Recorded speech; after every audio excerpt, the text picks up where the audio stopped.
Hello everyone, welcome back to my channel. Currently you're listening to the short story named The Necklace, written by Guy de Maupassant. She was one of those pretty and charming girls bound by a blunder of destiny in a family of employees. She had no dowry, no expectations, no means of being known, understood, loved, married by a man rich and distinguished, and she let them make a match for her with a little clerk in the Department of Education. She was simple, since she could not be adorned, but she was unhappy, as though kept out of her own class, for women have no caste and no descent, their beauty, their grace, and their charm serving them instead of birth and fortune. Their native keenness, their instinctive elegance, their flexibility of mind are their only hierarchy, and these make the daughters of the people the equals of the most lofty dames. She suffered intensely, feeling herself bound for every delicacy and every luxury.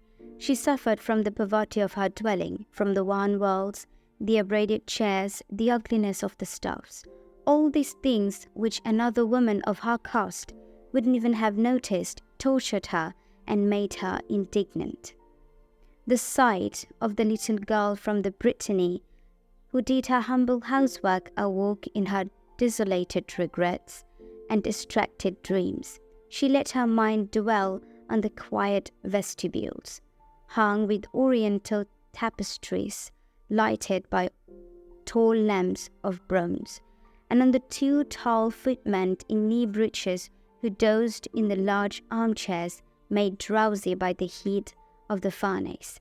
She let her mind dwell on the large parlours decked with old silk, with their delicate furniture supporting precious bric-a-brac, and on their coquettish little rooms, perfumed, prepared for the 5 o'clock chat with the most intimate friends, men well known and sought after, whose attentions all women envied and desired.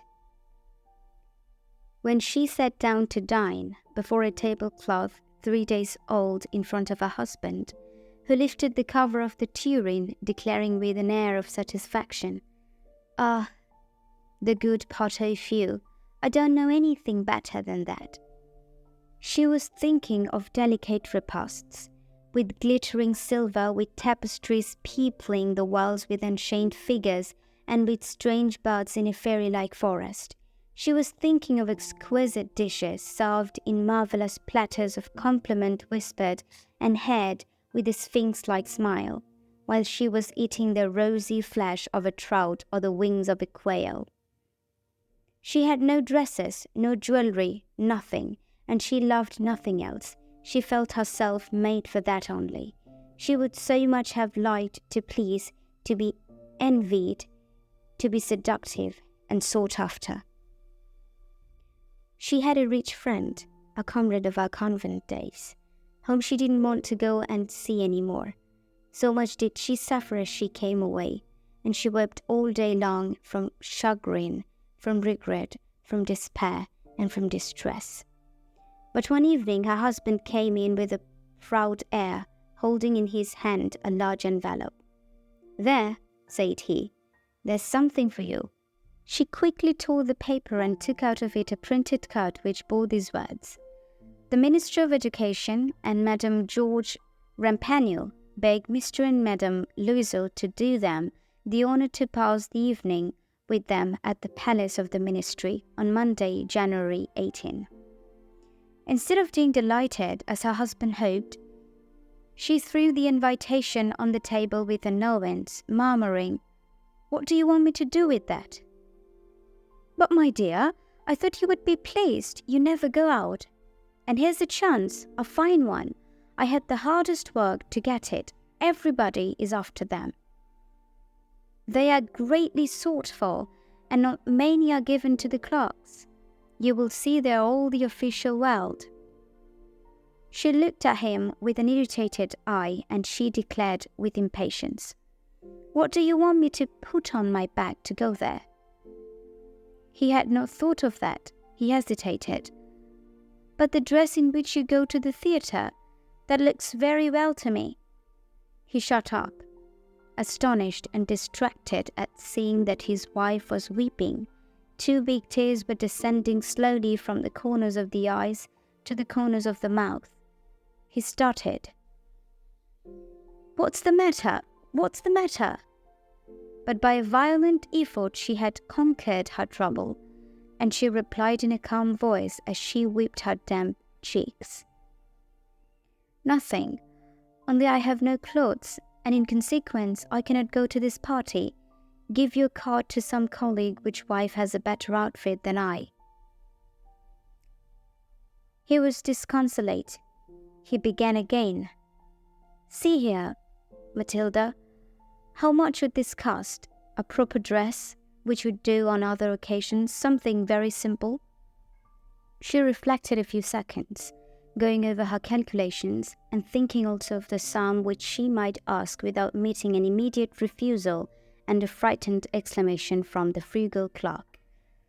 At last, she answered hesitatingly, "I don't know exactly, but it seems to me that with 400 francs I might do it."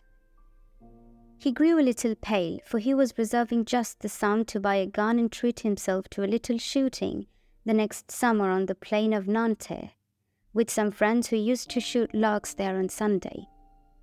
But he said, "All right, I will give you 400 francs, but take care to have a pretty dress." The day of the party drew nearer, and Madame Loisel seemed sad, restless, anxious, yet her dress was ready. One evening her husband said to her, "What's the matter? Come now, you have been quite queer these last 3 days." And she answered, "It annoys me not to have a jewel, not a single stone to put on. I shall look like distress. I would almost rather not go to this party." He answered, "You will wear some natural flowers. They are very stylish this time of the year. For 10 francs you will have 2 or 3 magnificent roses." But she was not convinced. "No, there is nothing more humiliating than to look poor among a lot of rich women." But her husband cried, "What a goose you are! Go find your friend Madame Forrester, and ask her to lend you some jewellery. You know her well enough to do that."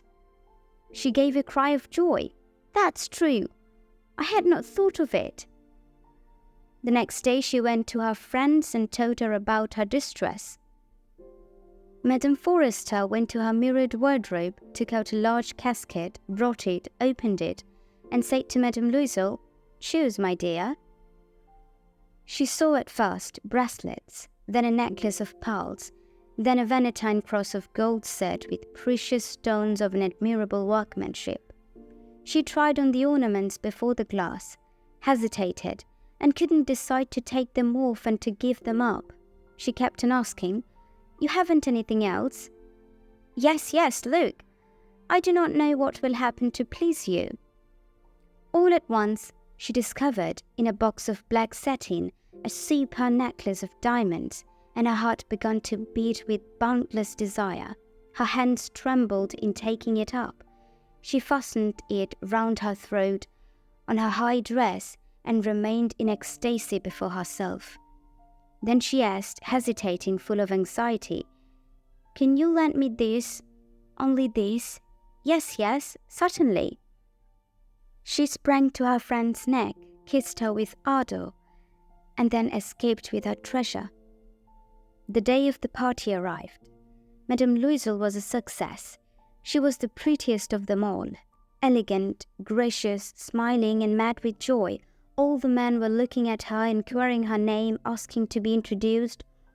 All the attaches of the cabinet wanted to dance with her. The minister took notice of her.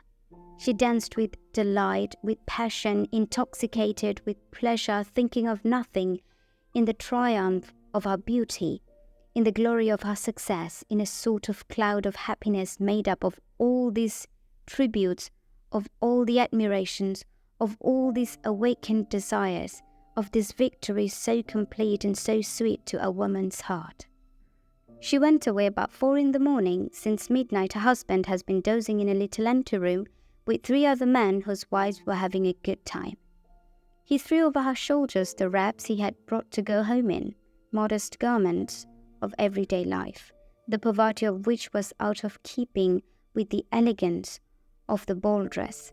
She felt this and wanted to fly so as not to be noticed by the other women who were wrapping themselves up in rich furs. Loisel kept her back. "Wait a minute, you will catch cold outside. I'll call a cab." But she didn't listen to him and went downstairs rapidly. When they were in the street, they couldn't find a carriage, and they set out in search of one, hailing the drivers whom they saw passing in the distance.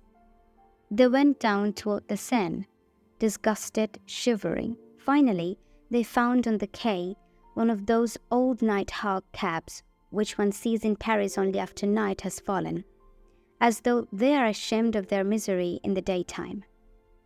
It brought them to their door, Rue des Martyrs, and they went up their own stairs sadly. For her it was finished, and he was thinking that he would have to be at the ministry at 10 o'clock.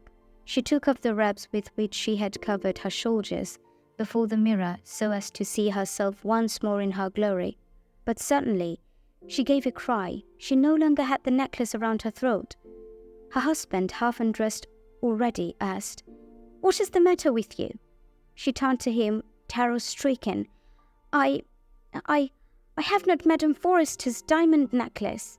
He jumped up, frightened. "What? How? It is not possible."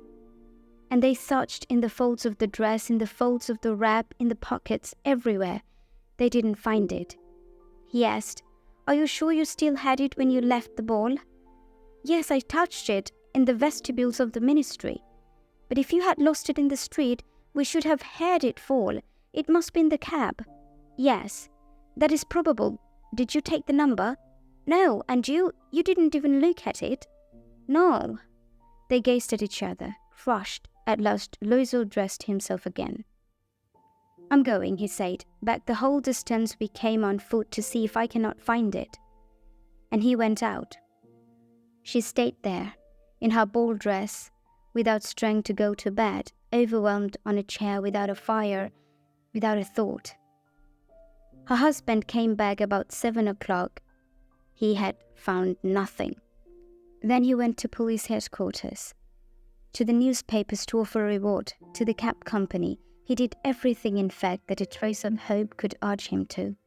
She waited all day, in the same dazed state in face of this horrible disaster.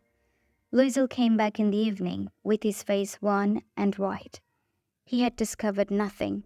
"You must write to your friend," he said, "that you have broken the clasp of our necklace and that you are having it repaired. That will give us time to turn around." She wrote as he dictated.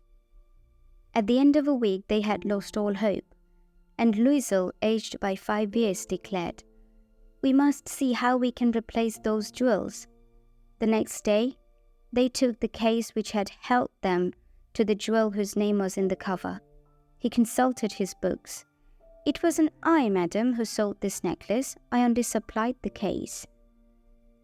Then they went from jeweler to jeweler, looking for a necklace like the other, consulting their memory, sick both of them with grief and anxiety. In a shop in the Palais Royal, they found a diamond necklace that seemed to them absolutely like the one they were seeking. It was priced 40,000 francs. They could have it for 36. They begged the jeweler not to sell it for 3 days, and they made a bargain that he should take it back for 34,000 if the first was found before the end of February. Loisel possessed 18,000 francs which his father had left him. He had to borrow the remainder. He borrowed, asking 1,000 francs from one, 500 from another, 5 here, 3 louis there.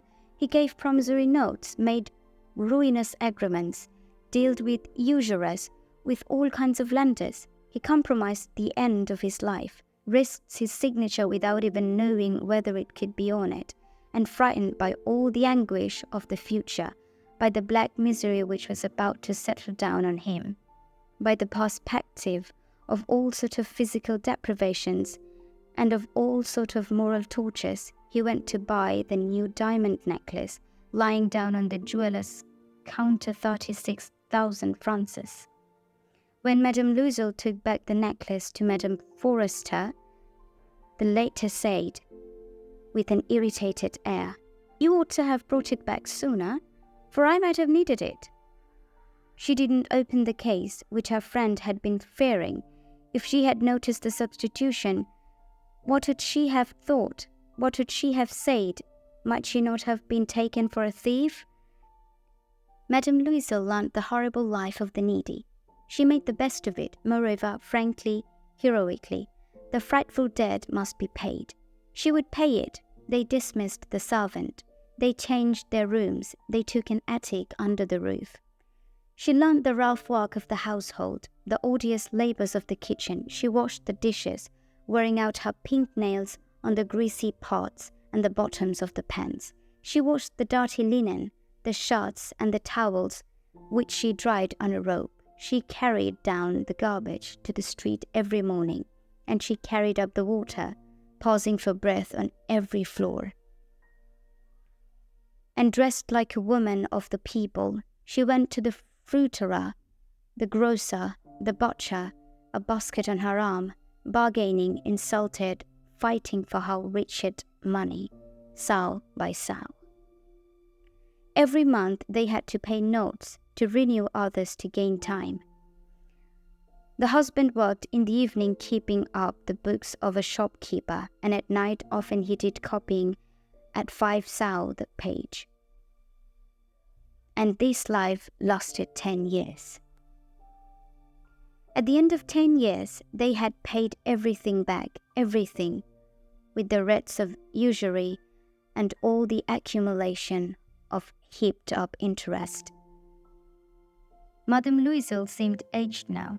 She had become the robust woman, hard and rough of a poor household, badly combed, with her skirts awry and her hands red. Her voice was loud, and she washed the floor with splashing water. But sometimes, when her husband was at the office, she sat down by the window and she thought of that evening long ago, of that ball, where she had been so beautiful and so admired. What would have happened if she had not lost that necklace? Who knows? Who knows? How singular life is. How changeable. What a little thing it takes to save you or to lose you. Then, one Sunday, as she was taking a turn in the Champs-Élysées, as a recreation after the labors of the week, she perceived suddenly a woman walking with a child. It was Madame Forester, still young, still beautiful, still seductive. Madame Loisel felt moved. Should she speak to her? Yes, certainly. And now that she had paid up, she would tell her all. Why not? She drew near. "Good morning, Jane." The other didn't recognize her. Astonished to be hailed thus familiarly by this woman of the people, she hesitated. "But, madam, I don't know, are you not making a mistake?" "No, I am Mathilde Loisel." Her friend gave a cry. "Oh, my poor Mathilde, how you are changed!" "Yes, I've had hard days since I saw you, and many troubles, and that because of you." "Of me? How so?" "You remember that diamond necklace that you lent me to go to the ball at the ministry?" "Yes, and then?" "Well, I lost it." "How can that be, since you brought it back to me?" "I brought you back another just like it, and now for 10 years we have been paying for it. You will understand that it was not easy for us who had nothing. At last it is done, and I'm mighty glad." Madame Forester had guessed. "You say that you bought a diamond necklace to replace mine?" "Yes. You did not notice it even, did you? They were exactly alike." And she smiled with proud and naive joy. Madame Forester, much moved, took her by both hands. "Oh, my poor Mathilde, but mine were false. At most, they were worth 500 francs.